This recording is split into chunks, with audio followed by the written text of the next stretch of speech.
जीवन से मां छोड़ी जाती है। परमात्मा का दूसरा रूप होता है मां। कितनी अच्छी है, कितनी भोली है, प्यारी प्यारी है ओ मेरी मां, ओ मेरी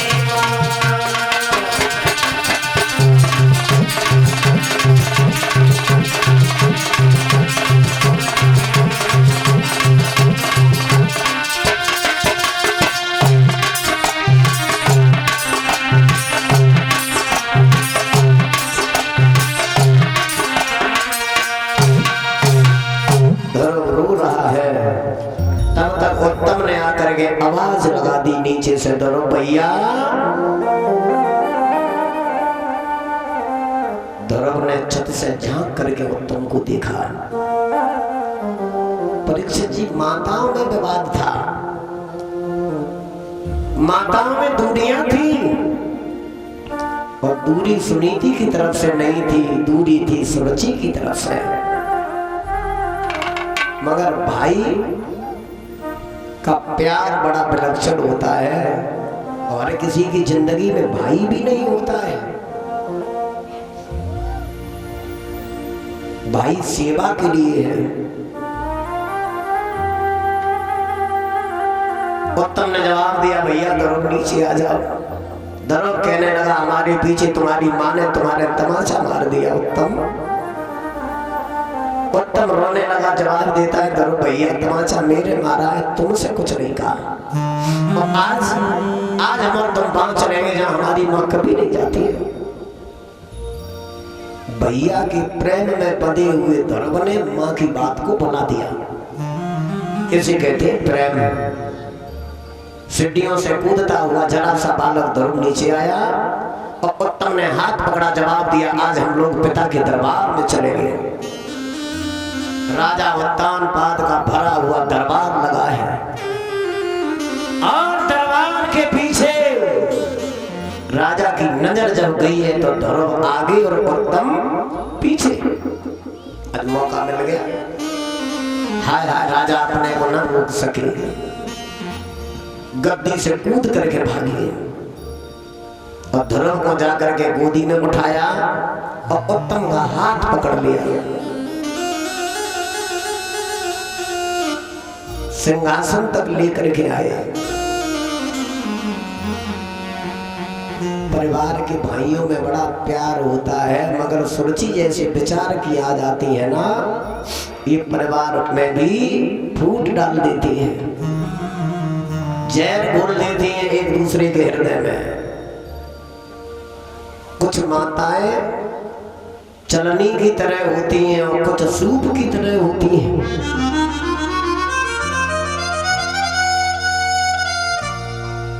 चलनी क्या करती है? आटा छानने वाली,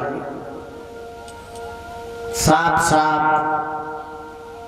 निकाल देती है और भूसी कूड़ा अपने में रख लेती है।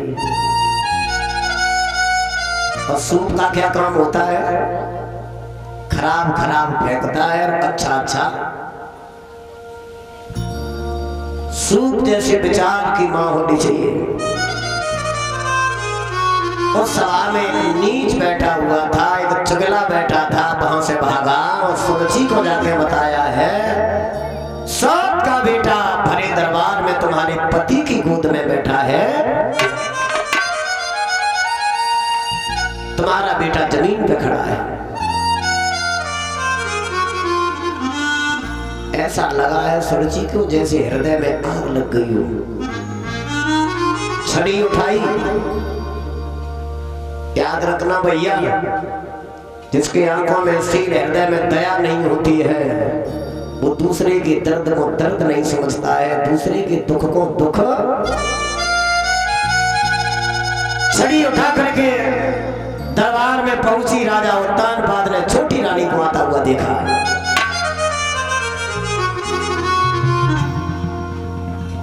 जाते जाते महाराज उत्तानपाद को आंखें दिखा करके कहने लगे, इतना भी ध्यान नहीं रहा,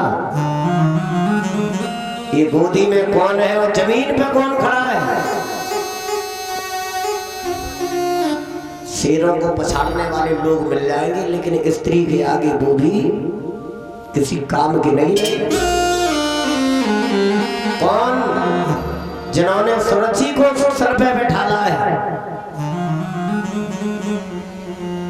उसको दया न आई। उसने धर्म के गरीबनी के पुत्र देवता जैसे चेहरा में खींच के तमाचा दिया। धर्म गोदी से जमीन पे गिर गया। दरबार में बहुत लोग बैठे थे, किसी की हिम्मत ना पड़ी जो गरीबनी के पुत्र को उठा दे। और ये कहा, धर्म अगर ये गद्दी लेना चाहता है तो तुझे भजन करना होगा, और उस सौत की कोख में नहीं, हमारी कोख में जन्म लेने के लिए तुझे पहले भगवान की भक्ति करनी पड़ेगी। बताओ, ज्ञान की बात कर रही है, अधर्म को दावत भी दे रही है। जो भगवान की भक्ति प्राप्त कर लेगा परीक्षित जी, जैसे भगवान की गोदी मिल जाएगी, क्या वो ये दुनिया की गद्दी संभालने आएगा? ध्रुव सभा से रोता हुआ चला। मैया सुनीति की आंख तो जब ही खुल गई थी जब ध्रुव के तमाचा लगा। सीढ़ियों से कूद करके गलियों में आवाज दे रही, ध्रुव ध्रुव। तब तक सामने से देखा है कि ध्रुव रोता हुआ आ रहा है। माँ ने झपट के गोदी उठा दिया। बेटा, कौन थी वो निर्दयी माँ? धर्म कहने लगा, मैया मैं सच बताऊंगा, आज हमारा उत्तम भैया क्या हुआ? पिता के दरबार में गए, क्या हुआ? कुछ न पूछ माँ।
वही तो पिता है तुम्हारे जो गद्दी पे बैठे हैं। धर्म कहने लगा मैया अगर वो हमारे पिता होते तो मौसी ने जब गाल में तमाशा मारा तो हमें जरूर उठा लेते। तुम झूठ बोल रही हो। बाद में सुनीति ने जवाब दिया तुम्हारे पिता राम है, भगवान है, ईश्वर है। धर्म कहने लगा मेरी मौसी ने एक बात और कही माँ कि अगर गद्दी पाना चाहता है तो पहले भगवान का भजन कर, उसके बाद हमारी कोख में आकर के जन्म मिलेगा। माँ सुनीति ने गोदी में उठा लिया कि धर्म वो भी माँ है जिसने तुमसे कहा है कि भगवान का भजन करो। धर्म कहने लगा मैया तुम्हें आज ही जाऊंगा। माँ ने बहुत मना किया, जवाब दिया तुम्हारी 5 साल की उम्र धर्म अभी जाओगे, शेर भेड़िया के पेट में चले जाओगे।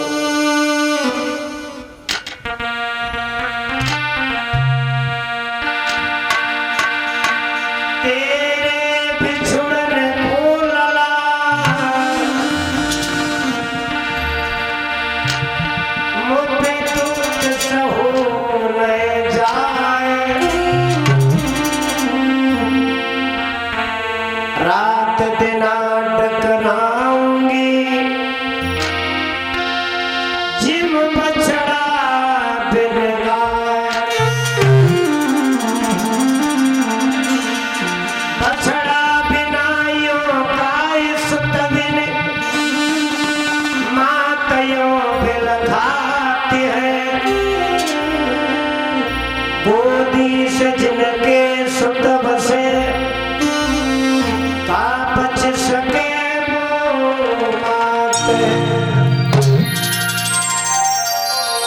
अभी नहीं जाओ। धर्म ने मां से जब पैर छू करके जिक्र किया है मां मैं जाऊंगा, तो देखो मैया सुनीति ने क्या कहा। सुनीति ने जवाब दिया बेटा जा तो रही हो अपन को, मगर अपनी मौसी माँ से मिलके जाना। अगर उससे मिलके नहीं जाओगी तुम्हारे हृदय में नफरत भरी रहेगी। जब तक हृदय में नफरत रहती है तब तक परमात्मा की प्राप्ति। आज धर्म रोता हुआ सूची के दरवाजे पे गया, 5 साल को लगा, मौसी के पैर छू करके आशीर्वाद लिया और हंस के जवाब दिया मैया मैं भजन करने जा रहा हूँ। सूची गदगद हो गई, धन्य है अब हमारे उत्तम के लिए सारा राजपाट धर्म छोड़ के जा रहा है। नंगे पैर धर्म जब आगे बढ़े तो मैया गली में खड़ी है, झपट के अपने बेटा को पकड़ लिया। दुनिया में प्यार करने वाले लाख लोग हैं मगर माँ जैसा प्यार। माँ कहने लगी धर्म जा रहे हो मगर इस मैया को बहुत जल्दी दर्शन देना। धर्म कहने लगा माँ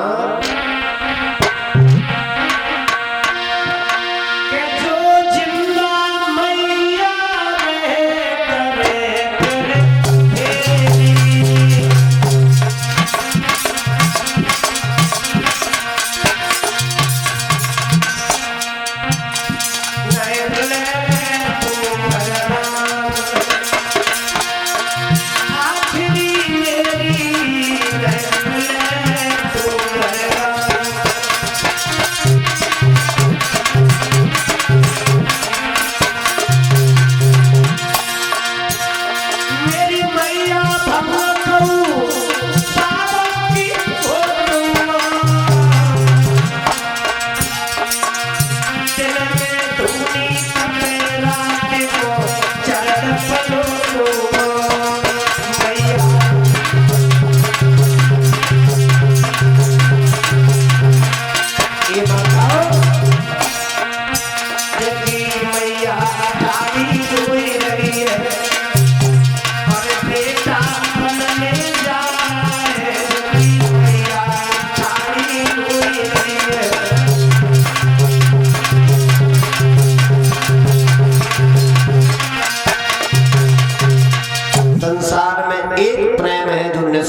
अभी 6 महीना पहले की बात है लोगों, हमारी भोगांव के पास एक गांव है छोकरिया। वह पवित्र मैया की जिंदगी में 2 पुत्र आए, जवान दोनों बालक, राम लक्ष्मण जैसी जोड़ी। न जाने किस बात को लेकर के मां से पुत्र नाराज हो गया, न जाने भाई से नाराज हुआ, क्या बात हुई। बड़े वाले पुत्र ने जहरीला भोजन ग्रहण कर लिया और छोटे भाई भैया ने मां को फोन करके बताया। ये दोनों बालक भोगांव मकान पे थे। जिस लड़का ने जहर खाया है बहुत होनहार पुत्र था, न जाने क्या बुद्धि बदल गई। तो छोटे वाले ने मां को परीक्षा जी जब फोन करके बताया है, तो फोन पे सुनने के बाद मां ज्यादा समय तक इस संसार की मेला में नहीं रही। थोड़े समय के बाद संदेश आया कि वो पुत्र भी सैफई जाकर के दुनिया से विदा हो गया। सुबह एक आंगन में जिन सबने मिलकर भोजन ग्रहण किया होगा, और जब सूर्यास्त हुए हैं उसके बाद बेटा और मां की अर्थी में एक साथ अग्नि प्रचंड की गई। पिता परदेश में नौकरी कर रहा था, सरकारी नौकरी होने के साथ साथ शाम को पता हमें लगा तो गए थे हम उस जगह पे। तो मैं दुख को किन शब्दों में आपको बताऊं, मेरी बाड़ी में वो ओज नहीं है जो मैं उस दुख का बखान करके सुनाऊं। इस संसार में पता नहीं है कब तक सुख रहे, कब छोड़ के चला जाए। आज धर्म नंगे पैर निकल के आगे बढ़ी, और जब धर्म आगे बढ़ के जा रहे हैं, गांव वालों ने पूछा कहाँ जा रहे हो धर्म? बोले मैं अपने पिताजी से मिलने जा रहा हूँ। एक ने जवाब दिया पिता का तो दरबार पीछे रह गया धरो। बोले वो हमारे पिता नहीं है, हमारे पिता राम है, भगवान है। पता चल गया ये भक्त भगवान की तपस्या करने जा रहा है। बहुत मना किया, मगर जहाँ पे भगवान को नशा सवार हो जाए, भाई कोई रुकैया पैदा होगा। धर्म भागने लगा। कालिंदी नदी के किनारे झाड़ियों में नारद सजा करके भेंट हुई, और धन्य भगवान। ताली बजा करके आप लोग भी बोलो कि तू ही जाने भगवान तेरी, तू ही जाने।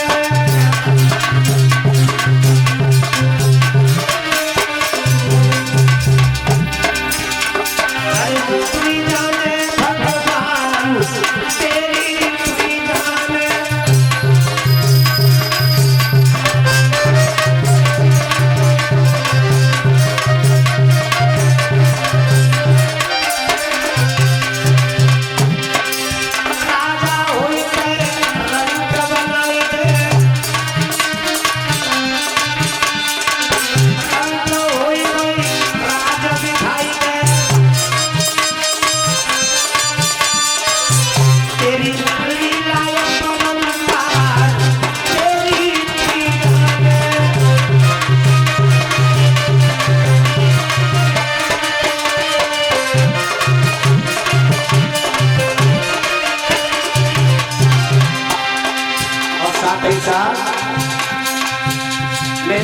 सम्मान आया है।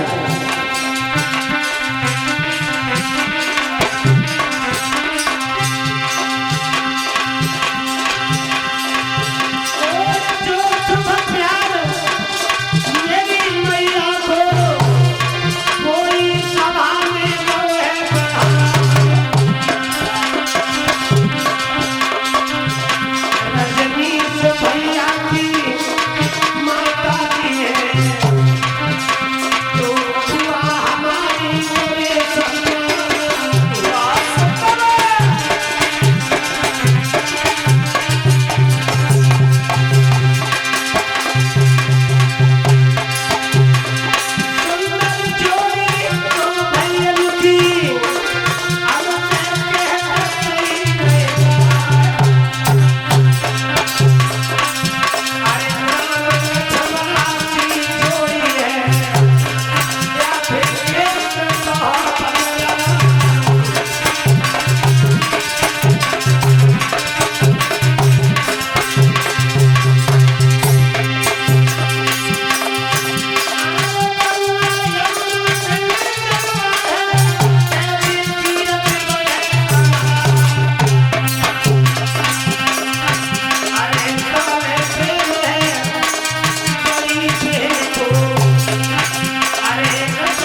बेटी के सौजन्य से हमारा यहाँ तक आना हुआ है, जिन्होंने धर्म का काम करने के बाद आप सभी के दर्शन करवाए।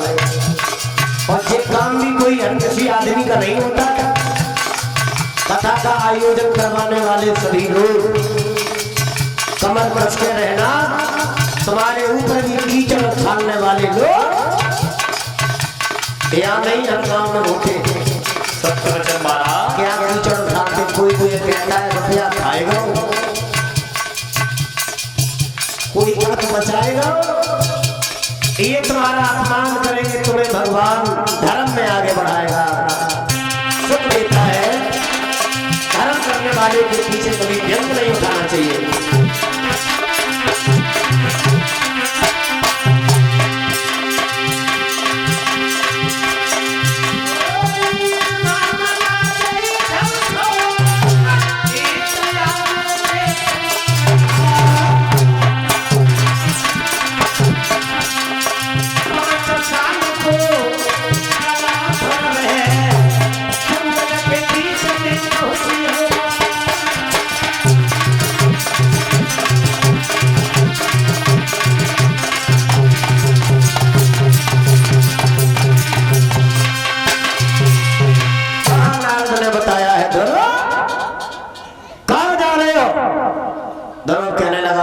दुनिया में सच्ची गुरु वास्तविक माँ होती है, माँ। नारद ने जवाब दिया, पिन गुर भवन तरह न कोई, चय बिरंत शंकर सम। हाँ, बगैर गुरु के उद्धार नहीं होगा। नारद से ध्रुव बोला तो अब गुरु कैसे बनाएंगे, अब तो बाबा मैं गुरु तुम्ही को बनाऊंगा। पैर पकड़ लिए नारद के। नारद सोचने लगे, वाह भाई वाह, जो देवे आटा दार सोई देवे कंडा चार। धर्म को नारद ने 12 मंत्र दिया है। ओम नमो भगवते वासुदेवाय। झाड़ियों में जाकर के ध्रुव ने समाधि लगाई, पहली समाधि। 3 दिन तक ध्रुव ने नेत्र नहीं खोले। नारद आए पास में, समाधि की आवाज लगाई, ध्रुव। नेत्र खोल के नारद को देखा। बाबा जी बोले, भगवान का चेहरा कैसा होगा, पहचानोगे कैसे?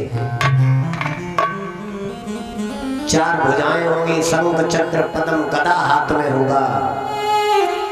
उनके पैरों पे नीचे लिखा होगा, अहम ब्रह्म अस्मि, मैं ब्रह्म। वही मूर्ति धर्म ने बसा ली। 9 दिन हो गए, आंखें खोली तो फल पड़ा है। फल उठाया, थोड़ा मुंह में डाला, नदी से पानी पिया, फिर तरफ बैठ गए। 27 दिन हो रहे हैं। बहुत दिन होते हैं 27। ये तो 27 दिन की बात है, 5 साल को लला है।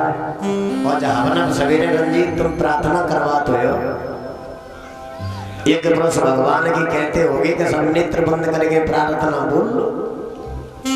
तो नेत्र बंद होने के बाद कुछ ऐसे भक्त होते हैं, खोल खोले करके देखत रहते। आज इंद्र का सिंहासन डिगमिगाने लगा तो इंद्र ने अपने यहाँ की अप्सराओं को भेजा, ध्रुव की समाधि ढका करके आओ। अप्सराओं ने एड़ी से चोटी तक ताकत लगाई, यज्ञपति महाराज, मगर ध्रुव की समाधि न खुली। बाद में स्वयं विष्णु भगवान गरुड़ की सवारी का त्याग करके नंगे पैर ध्रुव के पास, श्वास को भगवान ने खींचा। ध्रुव हाथ पिता के पछाड़ खा के पीछे गिरा, मगर जमीन पे नहीं गया। भगवान ने ध्रुव को अपनी भुजाओं में उठा लिया। बोल गोविंद भगवान की। आज भक्त ने भगवान को देखा है तो आंखों से ऐसे जल बरस रहा है जैसे बरसात के महीना में छप्पर से पानी टपकता है। और ये सच है माताओं, भगवान की मूर्ति के आगे सच्ची आत्मा से आप खड़े हो जाना। अगर आंखों में आंसू आने लगे तो समझ लेना हमारी आत्मा का परमात्मा का मिलन हो रहा है। अब ध्रुव ने रो करके अपनी कहानी बताई तो प्रभु ने जवाब दिया, ध्रुव दुख उठाने थे उठा ली, अब तुम जाओ। हमारे लिए वही भागता जो होते दुखी या पूर्ण ज्ञानी होता है। इंद्र को बुला करके हाथी पे बैठा के ध्रुव के लिए कहा कि हे देवताओं के राजा इंद्र, आज हाथी पीलवान नहीं चलाएगा। आज हाथी तुम स्वयं चला के जाओगे और हमारे भक्त को अयोध्या तक छोड़ के आओगे। भैया आज के युग के अनुसार अगर कथा सुनो तो कौ लड़का को गांव में से भगाओ जाए अपमान के साथ और बरसों के बाद लौट के आए, वो तो देवताओं का राजा, बहुत बड़ी बात है। आज उत्तर प्रदेश के राजा कौन है? योगी। हाँ, और मुख्यमंत्री बाबू हेलीकॉप्टर आए कि गांव में अगर उतर है क्या दशा होगी अपमान करने वाले की। लेकिन बात ही बात हो रहा हूँ, हाथी पे बैठ करके अयोध्या में आए, बुजुर्ग पैदल भागे तो ध्रुव ने जवाब दिया इंद्र से हाथी बैठा लो। बुजुर्ग पैदल भाग रहे, हाथी पे बैठ कर शोभा नहीं। नंगे पैर ध्रुव आगे बढ़े, पहले अपनी मौसी के दरवाजे पे पहुंचे, दरवाजा छोड़ दिया और ध्रुव ने आवाज लगाई, मैया दरवाजा बंद है। बोले ध्रुव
के बाद ध्रुव अपनी माँ के करीब गया है। जिस मैया ने बेटा जब आंगन से गया उस दिन से आंखें बंद करके ये संकल्प किया था अब हम दुनिया की वस्तु को नहीं निहारूंगी। जब ध्रुव आया आवाज लगाई तब मैया ने नेत्र खोले। उस समय माँ की आंखों का चित्त भी जा चुका है। बाद में ध्रुव ने अपनी मैया को भगवान के दर्शन करवाए। धन्य है ऐसी माँ की गोद जिसने अपने पुत्र के साथ साथ अपना भी नाम रोशन किया है। कल कथा का चतुर्थ दिवस है। सूर्यवंश की पवित्र कथाएं कल भी रहेगी। सभी भक्त समय से कथा पंडाल में पधारेंगे और इसी के साथ आरती के लिए सभी भक्त खड़े हो जाएं अपने अपने आसनों पे।